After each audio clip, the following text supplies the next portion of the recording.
హనుమంతుడి ముందు కుప్పిగంతలు అంటారు. ఇది ప్రస్తుతం చంద్రబాబుకు అతికినట్లు సరిపోతుంది.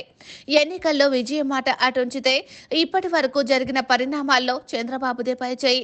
గత 5 సంవత్సరాలుగా ఏ పార్టీ చంద్రబాబును ద్వేషించిందో, దగ్గరకు రానియమని చెప్పిందో ఎన్నికల ముంగట అదే పార్టీ టీడీపీలో పొత్తు పెట్టుకుంది. టీడీపీని ఎన్డీఏలో చేర్చుకుంది. చంద్రబాబు చెప్పినన్ని సీట్లను తీసుకుంది. ఇలా తీసుకున్న సీట్లలో సైతం చంద్రబాబు పంపించిన అభ్యర్థులను ప్రకటించింది. ఒక్క మాటలో చెప్పాలంటే బీజేపీ చంద్రబాబు ఎడుత మోకరిల్లింది. చంద్రబాబు కాళ్ళవేళ పడ్డారని నీలి మీడియా రాసుకుంది.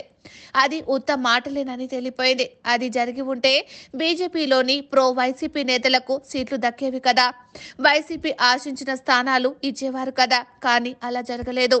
పొత్తులో భాగంగా జనసేనకు 21 అసెంబ్లీ, 2 పార్లమెంటు స్థానాలు, బీజేపీకి 10 అసెంబ్లీ, 6 పార్లమెంటు స్థానాలు దక్కాయి. అంటే మొత్తం 31 అసెంబ్లీ, 8 పార్లమెంటు స్థానాలు ఉన్నాయి. అయితే ఇందులో పోటీ చేసిన నేతలు ఎక్కువ మంది పూర్వశ్రమలో తెలుగుదేశం పార్టీలో పనిచేసిన వారే, టీడీపీ ప్రయోజనాలకు అనుగుణంగా పనిచేసిన వారే, పైగా టీడీపీలోకి వైసీపీ, కాంగ్రెస్ నుంచి రావాల్సిన వారే. మరోవైపు టీడీపీ నుంచి జనసేనకు, బీజేపీలోకి వెళ్లిన మెజారిటీ నాయకులకు సీట్లు దక్కాయి. ఒక మిత్రపక్షం నుంచి మరో మిత్రపక్షంలోకి పంపించి టికెట్లు ఇప్పించడంలో చంద్రబాబు సక్సెస్ అయ్యారు. ఆ క్రెడిట్ మొత్తం ఆయనదే.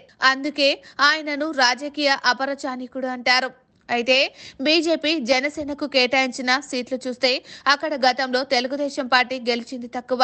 కేవలం ఓడిపోయిన సీట్లను ఇవ్వడంలో చంద్రబాబు చతురత ప్రదర్శించారు. తప్పకుండా గెలిచే సీట్లను ఆ 2 పార్టీల్లో ఉన్న తన అనుకూలమైన నేతలకు ఇప్పించారు. ఎక్కడైతే సీట్ల సర్దుబాటులో భాగంగా టికెట్ కోల్పోయిన సీనియర్లకు ఆ 2 పార్టీల్లోకి పంపించారు. ఇలా ఎలా చూసుకున్నా పొత్తులో భాగంగా 3 పార్టీల నుంచి పోటీ చేస్తున్న వారిలో సింహభాగం తెలుగుదేశం పార్టీ వారే. ఈ విషయంలో పవన్ సైతం ఉదాసీనంగా వ్యవహరించారు. అటు బీజేపీ అగ్రనేతలు సైతం తమకు పట్టినట్లుగా వ్యవహరించారు. ఈ మొత్తం ప్రక్రియలో చంద్రబాబు అనుకున్నది సాధించగలిగారు.